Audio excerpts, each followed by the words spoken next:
Most people knew McQueen as the King of Cool, but behind closed doors, he was something else. A collector of machines that told his story. Inside his garage, bikes with secrets, scars, and soul. Stick around, because what Steve McQueen left behind wasn't a collection, it was a dare.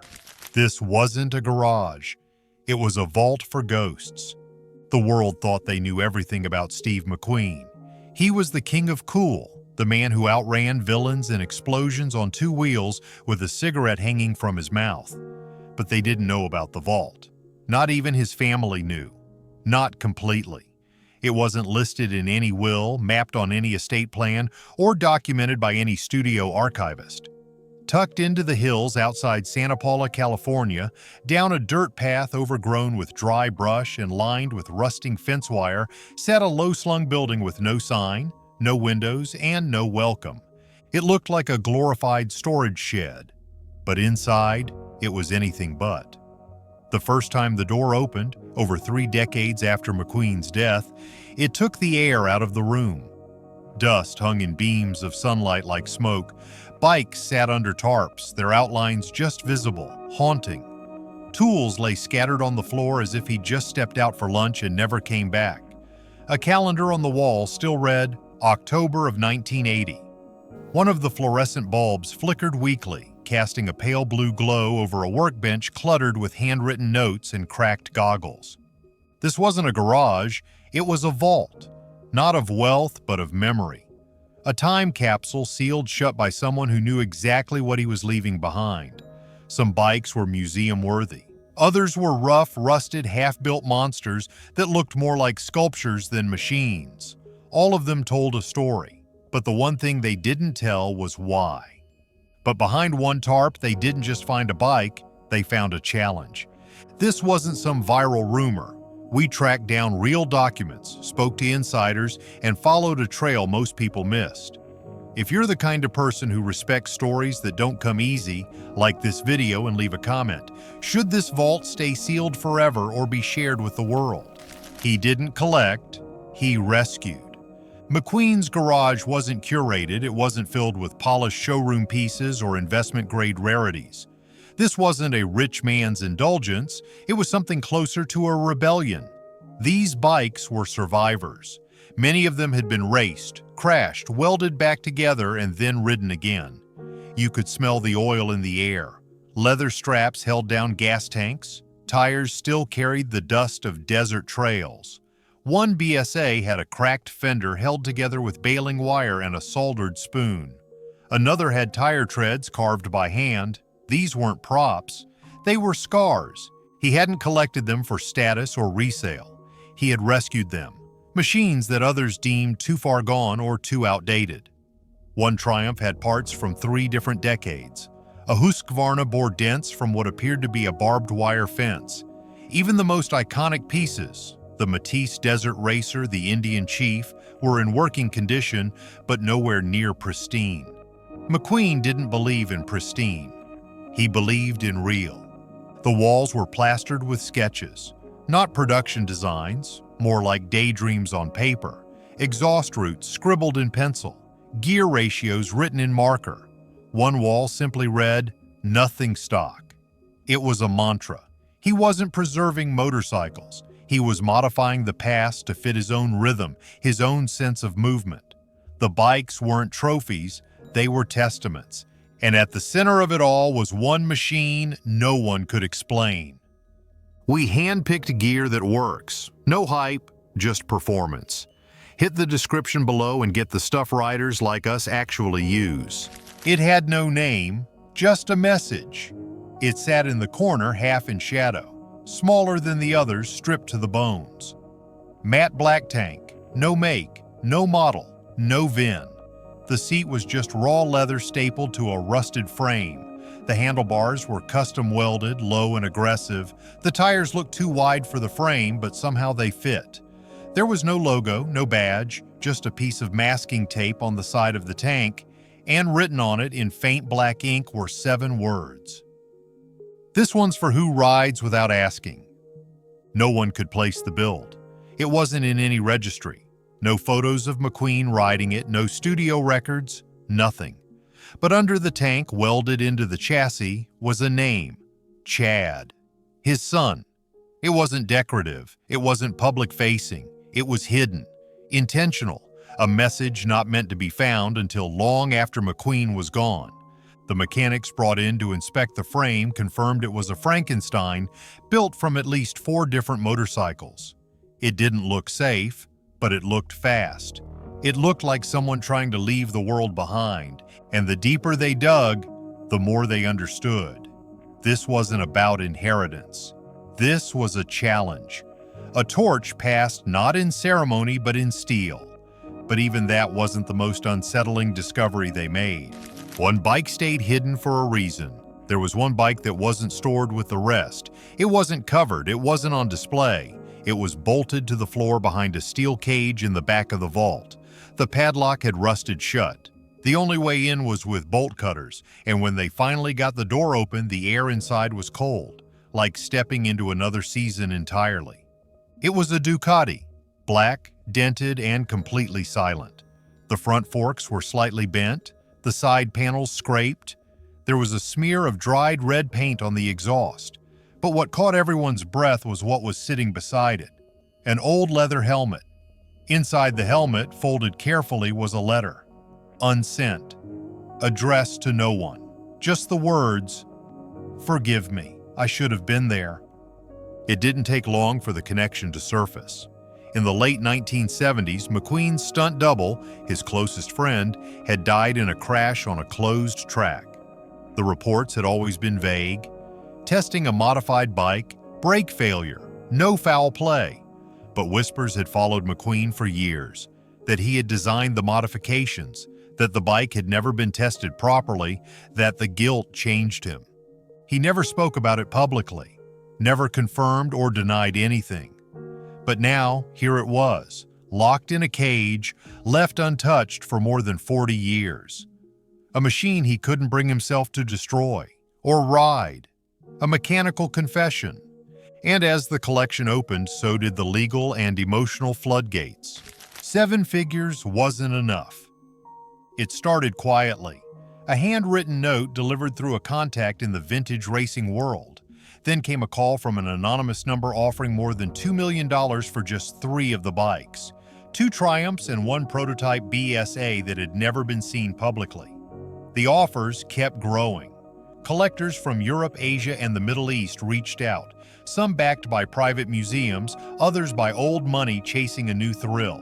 One tech billionaire even offered to buy the entire vault site unseen, simply to say he owned what no one else could. But the backlash was immediate and fierce. Motorcycle purists, longtime McQueen fans, and former racers voiced their outrage. Online forums exploded. "You don't sell scripture," one commenter wrote, "and these bikes are gospel." To them, the idea of shipping pieces of the vault across the globe, piece by piece, was blasphemy. It wasn't about the money. It was about the meaning. Hollywood saw an opportunity too. One studio proposed a limited series dramatizing McQueen's secret garage life. Another wanted to use the bikes as centerpieces in a traveling exhibit sponsored by an energy drink. Licensing agreements were drafted, complete with branded merchandise mock-ups. The more the family argued internally, the more the offers rolled in, each one chipping away at what little unity remained. But not everyone was swayed. One of McQueen's daughters stood up in a family meeting and read aloud a quote from one of his old interviews. "I'm not doing this for them. I'm doing it for the road." That statement cut through the noise like a blade. Because while the world was busy pricing and branding him, someone in the garage had just found something that money couldn't touch. But someone found a folder that changed everything. He was building for a future he'd never see. The folder was tucked behind a battered set of oil cans on a workbench no one had touched. Faded, stained, and marked with grease fingerprints, it was simply labeled Liberty. Inside were 12 pages of pencil sketches, several sheets of mechanical specifications, and one handwritten letter addressed to whoever keeps the fire burning. What they uncovered was something no one expected. Not just notes about bikes, but blueprints for a machine McQueen had apparently been dreaming of building himself. The design was radical, a hybrid off-road motorcycle, one that combined vintage styling with futuristic technology. It featured a battery assist system to boost speed on demand, a lightweight frame adaptable to sand and gravel, and a shock absorption setup inspired by military dune vehicles. At first glance, it seemed impossible, but the sketches were detailed, the calculations thorough. This wasn't just a fantasy. This was a plan, a vision. The letter explained McQueen's frustration with how bikes had become sanitized, polished, and commercialized. He wanted to bring American motorcycle design back to its roots, gritty, real, personal. The bike, he wrote, was for the next fight, not the last one. He had never found the time to build it. Maybe he never thought he'd get the chance. But there it was, a ghost of what might have been. And suddenly the collection wasn't just a time capsule. It was a call to finish something. The family no longer held just a vault. They held a blueprint for revival. This wasn't just about Steve anymore. This was about what America lost when the dream was shelved. And suddenly the story was no longer just about Steve, it was about what America lost. Hollywood wanted a franchise. The family wanted a father. The final battle came when Hollywood tried to make it theirs. A pair of studio execs flew in on a private jet to meet the heirs personally. They brought mock-ups, scripts, concept art. One showed a trailer for a fictionalized McQueen movie that hadn't even been greenlit yet. Netflix wanted exclusive streaming rights. Ford wanted to brand the bike blueprints as part of a Built Tough legacy campaign. It was slick, shiny, and deeply insulting to those who knew Steve best. Not everyone resisted. Some family members were tempted. The money was staggering. One licensing agreement alone could cover years of estate taxes and then some. But the daughter who had found the Liberty folder refused. So did a small circle of old mechanics, designers, and friends who had once worked beside McQueen on movie sets and dusty trails. To them, this wasn't an opportunity. It was a theft. The tension erupted at a family meeting. One heir accused another of turning Steve into a product. Voices were raised, legal threats were whispered. But even amid the chaos, something had shifted. For every person trying to commodify the garage, there were 10 trying to protect it. It wasn't just about the bikes anymore. It was about what they meant, about keeping something wild from being domesticated by market forces. The branding proposals were quietly shelved. The studios were told no in no uncertain terms. The vault would not be a theme park nor a Netflix set. McQueen's garage would not become a prop in someone else's performance. But outside the fight for rights, another group had already claimed the soul of the story. They came for silence, not photos. They came quietly like pilgrims.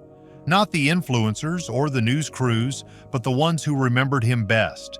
The mechanics who tuned his bikes, the riders who tried to imitate his stance, the designers who still kept clippings of his helmet on their desks. Word of the garage had already spread, but not everyone rushed in for clout. Some showed up at dusk, others in the early morning fog. No banners, no staged photos, no talking really. Just candles, helmets, handwritten notes, and the sound of old boots stepping across concrete stained with grease. The first token left behind was a racing glove, scuffed, cracked, folded neatly on the saddle of a stripped BSA. Then came a visor from a Le Mans replica, a set of keys labeled, "First bike I ever stole." Someone placed a crumpled movie ticket beside the tank of a desert racer. They didn't explain. They didn't have to. These were people for whom McQueen wasn't a celebrity. He was a blueprint, a ghost who whispered to you when you took the long road home, a reminder that freedom has a sound and it's mechanical. No one filmed. That was the rule. No YouTubers, no live streams, just reverence. For one day, the garage didn't feel like an estate. It felt like a chapel. And just outside its doors, someone captured the only image that ever made it out. But that quiet moment triggered a very loud reaction online. One photo made the world look twice. It was just a photo. Grainy, shot from the side. The caption read, "McQueen's last ride?" The bike was barely visible, a shadow of chrome and steel beneath a tarp. But that was all it took. Within 3 hours, it had been shared 10,000 times. By midnight, the Church of Speed was trending worldwide. Motorcycle subreddits exploded. Vintage racing accounts reposted it with speculation. Was it the final custom? A prototype? A message? Nobody knew, and that was the point. In the following days, the garage became legend. Fans posted tributes, some real, some staged, but all fueled by the idea that this place wasn't just a workshop, it was a relic. Artists began painting renditions of the garage's interior. Some recreated it digitally in racing games. One sculptor even welded a replica tank with the phrase, "Born to outrun time." Memes collided with memory. Suddenly, owning a McQueen bike, or even a part of one, meant something again. Not just financially, spiritually. Hashtags began taking on a life of their own. Ride like Steve, Sacred Steel, Vault of Speed, and behind the fervor, a movement started to form, one that didn't ask for permission from the McQueen estate or from Harley or from Hollywood. It asked only that the ride remain pure, untouched, unbranded. But as the digital storm grew, something very analog began to stir. And behind that trend, the economy started reacting too. Wall Street rode the hype. When the markets opened that Monday, no one expected what happened next. Shares in American motorbike manufacturers jumped by double digits. Harley-Davidson saw its biggest single-day spike in over 5 years. Triumph's parent company posted record search interest. Even Honda, which hadn't been mentioned in any McQueen headline, saw a sharp uptick. Analysts called it the McQueen wave, a viral moment turned economic force. Suddenly, nostalgia had a price tag. Investors wanted in. It wasn't just stocks. Search trends surged for vintage motorcycle auctions. Online marketplaces began fielding inquiries for bikes that looked McQueen-esque. One auction house saw traffic triple overnight for any listing tied to the 1960s and 70s. Merchants launched capsule collections. Leather jacket makers ran out of stock. Helmet brands reissued classic lines. Everyone was chasing the echo of a man who hadn't ridden in 4 decades. And for the first time, it was affecting quarterly forecasts. But some saw danger in this. Economists called it sentiment-driven hype. Fanatics worried about fake replicas flooding the market. Others warned that McQueen's name was being weaponized for short-term gain. It wasn't about riding anymore. It was about shares, returns, and click-through rates. Something sacred was being auctioned off, one press release at a time. One vault opened.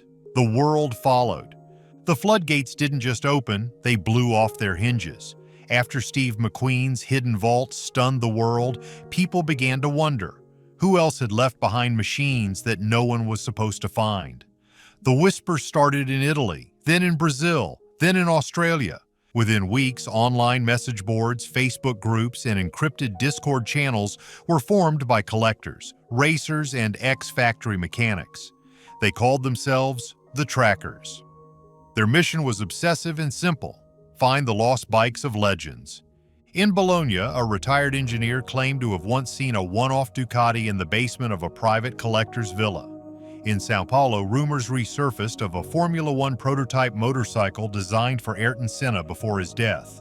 Photos emerged from a dusty barn in Emilia-Romagna with what might be a hand-built Tazio Nuvolari test mule. Most were hoaxes, but a few were not. The McQueen discovery didn't just revive history, it sparked a global subculture. Newcomers flooded auctions, hunting for vault machines. One forum exploded from 200 to over 60,000 members in 3 months. Each part became sacred. It wasn't just about bikes, it was about proof that legends never truly stopped building. And what they found in Japan changed everything again. Brands turned memory into marketing. In Tokyo, the reveal came not from a leaker, but from Honda itself. Without warning, the company released a short teaser video online. No words, just 30 seconds of silent footage showing an underground tunnel, flickering fluorescent lights, and a shadowed figure pulling back a dust-streaked cover. Underneath, a prototype motorcycle that had never been seen before, lightweight, aggressive, and bearing no logo. Just one word stamped into the tank: Origin. The next day, Honda held a press conference announcing the launch of a new docuseries titled The Vault: Machines That Mattered. They claimed it would explore their secret archives, legacy experiments, and the spiritual core of their brand. A calculated move, but a powerful one. Suddenly, the idea of the garage as memory wasn't just cultural, it was strategic. Harley-Davidson scrambled to respond. So did Triumph, BMW, and Yamaha. The race wasn't on the track anymore, it was for the soul of the story. Legacy became leverage. Old designers were flown in, secret archives were digitized, factories commissioned documentaries. What McQueen had unknowingly sparked was now being repackaged for brand dominance. Industrial heritage became intellectual weaponry. But in the middle of this global branding war, something deeper started to rattle the foundation. But as brands fought, one question kept surfacing. They tried to copyright the past. It started with one letter, filed in a U.S. federal court by a lawyer representing a former engineer from Ducati. The claim? That one of the bikes displayed in a new museum exhibit had originally been designed in secret collaboration with him, and therefore his family had a partial claim over its ownership and any licensing revenue. It sounded absurd, until the court didn't immediately throw it out. What followed was a global reckoning. A UK mechanic sued Triumph, and in California, McQueen's estate was hit with a cease and desist over a disputed 1968 Bonneville engine. Suddenly, legacy wasn't just history, it was evidence, and everyone wanted their piece of the truth. The legal community was blindsided. How do you define ownership over memory? Can a garage-built machine be considered protected IP if it was never formally disclosed?